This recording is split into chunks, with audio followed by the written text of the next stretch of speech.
On my left, we have the Honourable William Powey, Governor for Southern Highlands. On my immediate left, we have the Honourable Allan Bird, Governor for East Sepik Province.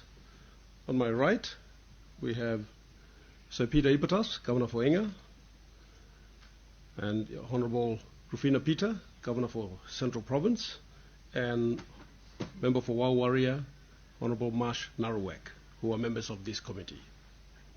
The head of Secretariat is Mr. David Sode, and he has a research team that have put all this together for us. Basically, we've been asked to look at the alluvial mining sector. We've been asked by members of industry, concerned Papua New Guineans, members of parliament, other stakeholders, to take a very careful look at what's going on in the alluvial mining sector in Papua New Guinea. Once a very robust, well-managed sector, now facing some challenges and difficulties, and giving rise to concerns from stakeholders, especially those who are legitimate players, I would like to say, those who are making the effort to pay their taxes, employ Papua New Guineans or others, and run their businesses in accordance with the law. We've started to see the entry and operation of organizations, individuals that aren't respectful of these laws, the laws of this country, and that are behaving in a way that can be said to be either criminal in some instances or just flaunting the laws that we have in this country. So our team has paid a visit to a number of sites, has spoken to a number of stakeholders, has looked at the information that's available, as well as intelligence and data that has been made available to us about what is happening in this country, and it's quite alarming. And so we felt it was important that we hold this hearing as a starting process. And from here we will have a series of hearings that will continue as we delve deeper into this sector to find out what is really happening. We would like to start with the state entities that have been created to protect and promote PNG interests. How are they performing? What are they doing? How can they improve? And what about those, say, in the political sphere? How can we improve? What can we do? Etc., etc. This is not a finger-pointing exercise. I just want to make that clear. We're not accusing any particular organization or individual, but what we're trying to do is find out what's happening, what's going on, what's going wrong. After 50 years, there should be a great reset, and those of us that are in charge of parliamentary committees, which are mandated to be the voice of the people of Papua New Guinea, eyes and ears, separate from executive government, independent of executive government, we are responsible for making this effort. So I want to thank my fellow colleagues for making the time available, especially during this very busy part of the year. And without further ado, we'll commence. I noticed that some of our regulatory agencies are here, and I thank you for coming, making the effort. We've asked MRA, Mineral Resource Authority. We've asked Bank of PNG. We've asked Customs. We've asked Central Bank. We've asked the IRC. We've also asked Immigration, and we've also asked Labour and SIPA, the Environment Protection Authority, all of whom play a role in this sector, very important role. Then we've also asked members of industry to turn up and give their thoughts. They're right there in the forefront of all these activities, and they can tell us exactly what's going on, their observations, their opinions, etc. We're also fortunate to have the presence of the Gold Council, the Artisanal Gold Council in Papua New Guinea, represented here by Dr. Kevin Telma. And Sean, I apologize, I forgot your surname. Polor. B-O-B-L-O-R-E. My apologies, Sean. So they will be giving us a very in-depth report on, the state of artisanal gold mining in the world, and focusing in on what's happening in Papua New Guinea and how that relates to what's happened in other parts of the world, etc., and the dangers that we as a nation face if we don't take stock of what's happening, arrest the trend, and get back on track. Apparently, according to, and I won't steal your thunder, Dr. Telmo, but he will give us an analysis of how the industry was running in Papua New Guinea since independence, and it was very refreshing to hear that this was a well-managed sector. The artisanal or alluvial gold mining sector was very well managed, and stakeholders were largely happy and operating very well until recent times. So, thank you very much. Without further ado, I think we'll start with MRA. I believe MRA is here. Steve Nekitel from MRA. The Managing Director advised that he could not be here. He had been directed by the Prime Minister on a very urgent matter to do with Wafi Golpu, so he's heading to attend to that, and he asked if he could send his second in charge, and hence he sent Mr. Nekitel, who's worked with the MRA for many years, and he'll explain exactly what his role is and inform us where we're going. So please make yourselves comfortable. The media are here. This is live, telecast live. Members of my committee will jump in at any time and ask questions that they feel need to be asked. And again, this is not a finger-pointing exercise. This is an effort to try to understand what's happening and what we can do to correct things that are going wrong. Thank you very much. Mr. Nekitel, please.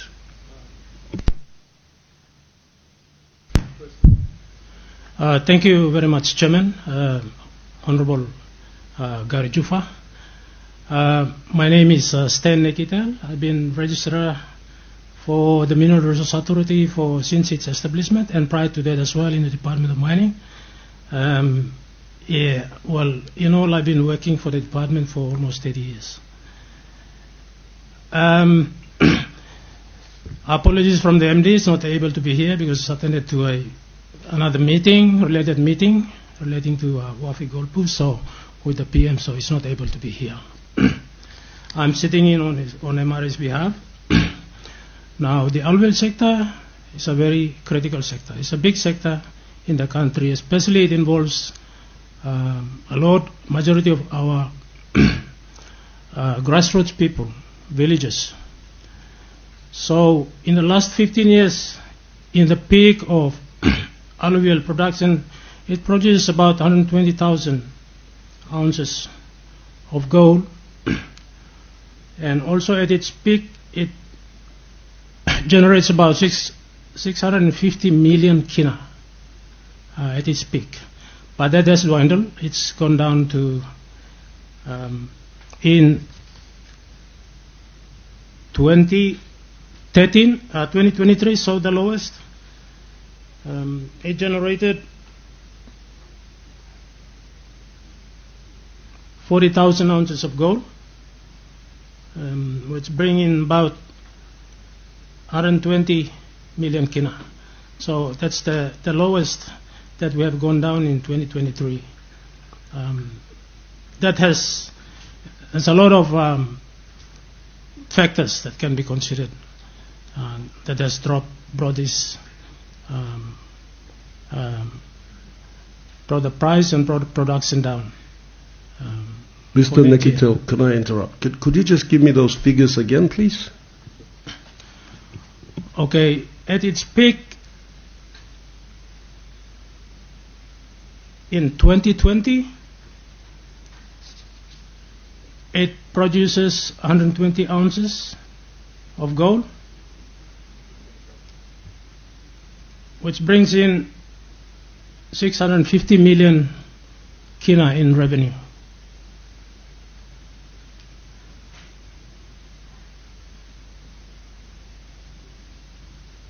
It has dwindled to 2023 it produces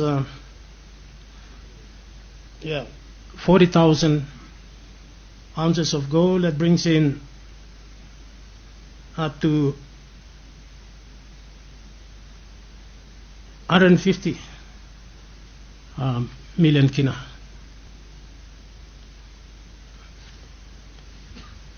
MRA, we are the regulator of the law. We don't create law, Parliament creates law. We just regulate the law as it is.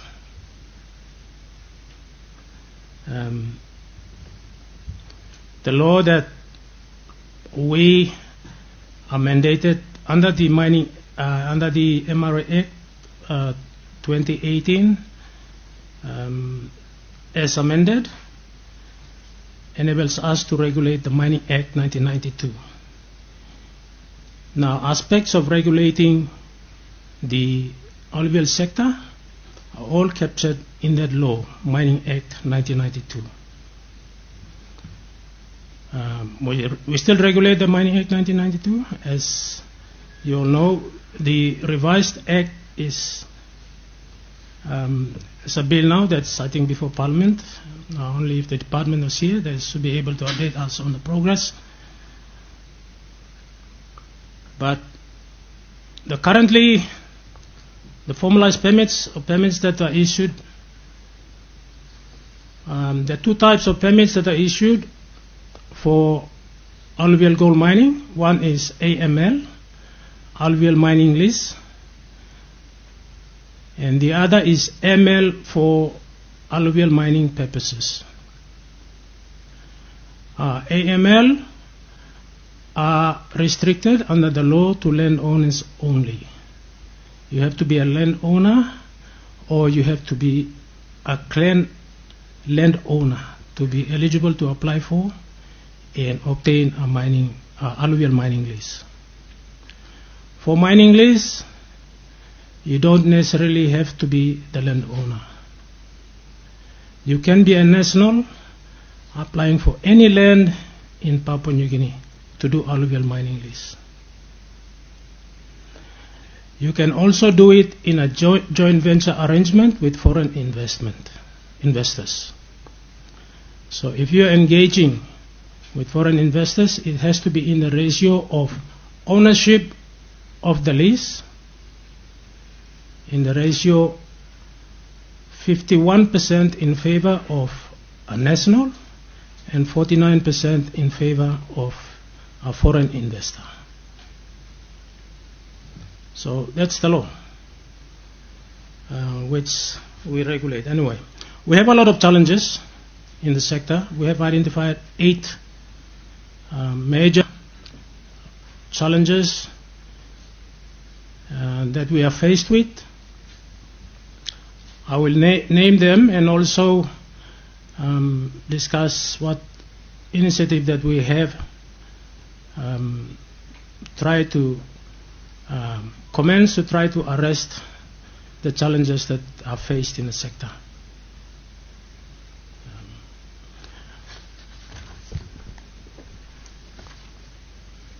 Number one is compliance challenges.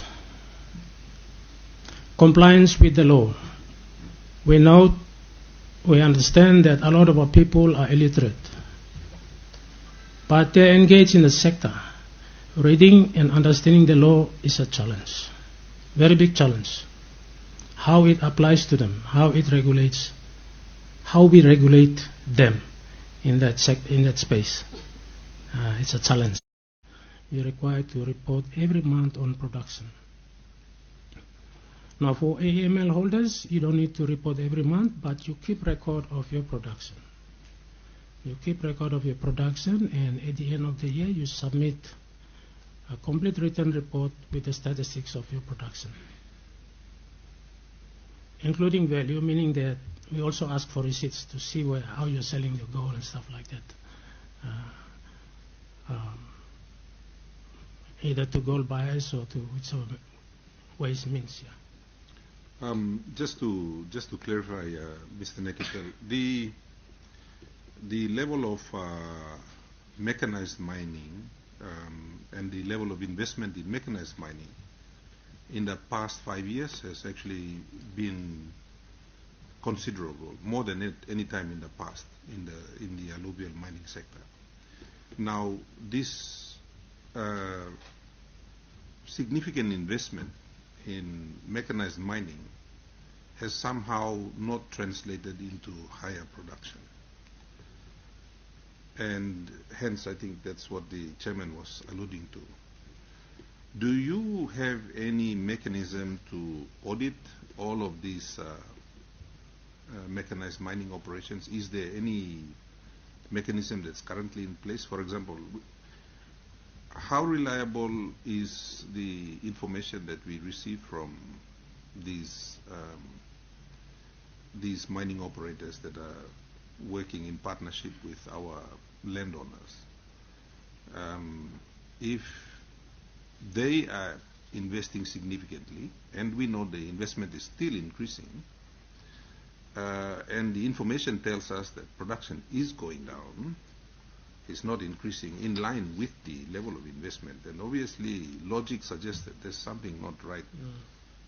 And given the figures that you told us were at peak, we were our small holder producers, and this is before the start of the investment. Before the start of the mechanized investment from interest, production was at 120,000 ounces. We have all this investment in the last 5 years, and then production suddenly drops to 40,000 ounces. It's not correlating with the investment. So I'm coming back to this one. Do we have a mechanism that checks all of these mining investors, particularly in alluvial mining? Obviously, in your hard rock area, you've got systems there that collect the information for you from Oktedi, Pogra, and Lihir, and perhaps other smaller mines. But do you have anything in the alluvial mining sector that checks these mechanized mining operations in the alluvial sector, if they are actually reporting correctly or not? No. Based on the fact that we have a capacity issue, I'd like to see the MRA has a compliance team that goes out if there is a question on the reports that we get, we suspect that something is not right. The compliance team will have to check on the ground. We just don't have the capacity to do that. We just at times. Does MRA have any intention to put in such a mechanism? We have an intention to do that. We have a restructure coming up. And how long is that going to take? I cannot give you an answer right now. Is it going to take 1 year, 3 maybe years, 1 year, 10 years? Yeah. You see where my questions are going.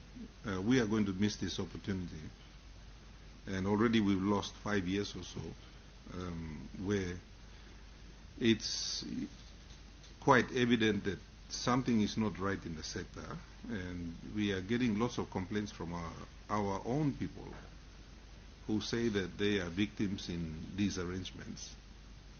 Well-meaning, the arrangements are well-meaning, but as you put it yourself, our people are not highly educated to understand what's happening.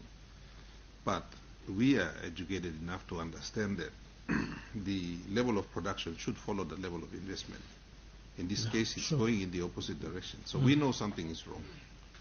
And the question is, as one of the responsible agencies, perhaps in terms of mining, you are the responsible agency. How quickly can we mount up an effort to ensure that the reports are done correctly, that our people are treated honestly and fairly, and such a mechanism, what would it cost?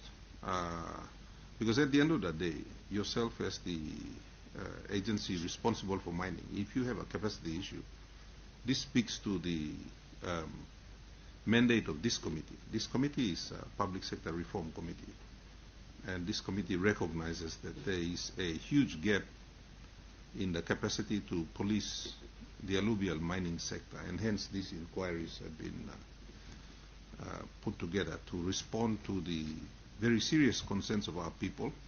As you know, I think there's been a couple of deaths already where our people have taken the law into their own hands.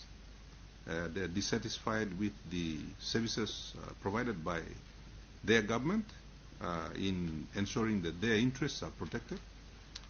And our people are taking the law into their own hands because we are not, by we I mean you, your agency, has not responded quickly enough. and it comes back to this concern I have. If you are going to mount an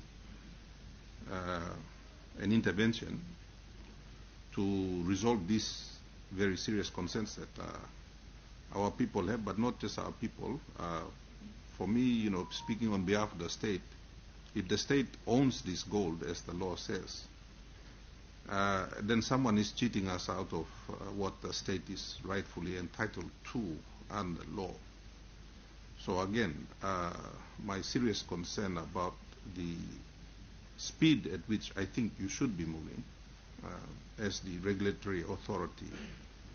So if I may suggest to you, on behalf of the chairman and the committee, that your agency takes a serious look at this, and we've got a budget coming up. I know funds are scarce across the country, but if we are going to, talking about an 80,000 ounce per year loss in gold production, that's pretty serious. I don't know what 80,000 ounces is worth these days. What's the price? $5,000 an ounce? Where is it sitting? 3,700. Thank you, sir. Dollars an ounce. So that's over $240 million that is missing, and that has been missing for the last 4 years. And that's a serious deficit. Any country would be jumping up and down and be serious about how we intervene. So my suggestion to you is to talk to Mr. Gary, and all of you get these numbers together in terms of these losses, which are your own numbers that you've provided to the committee, and make an urgent application to Treasury that this is a matter that needs to be prosecuted urgently. Thank you, Chairman. Did this ring any alarm bells at all in your organization? Like, does your organization have an entity that would say, we're looking at these figures and we're very concerned that something's not adding up, so we're going to send a team to find out what's going on? Was that a consideration ever by your organization? And if so, then do you think it's a capacity issue? Does your organization have analysts, investigators, people who are qualified to go out there and find out what's happening?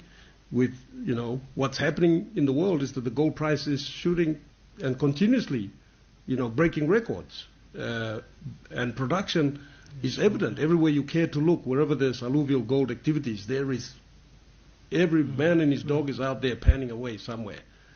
So there's more people involved. Then there's mechanized mining.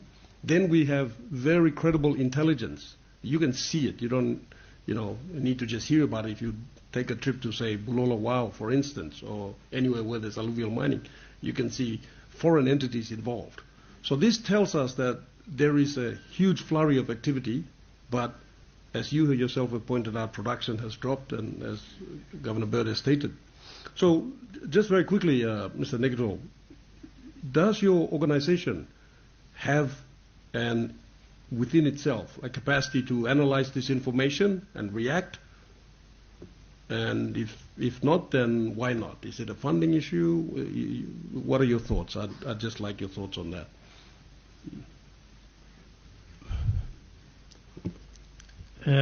We rely on reports that we get, but we should have the capacity to follow on the reports.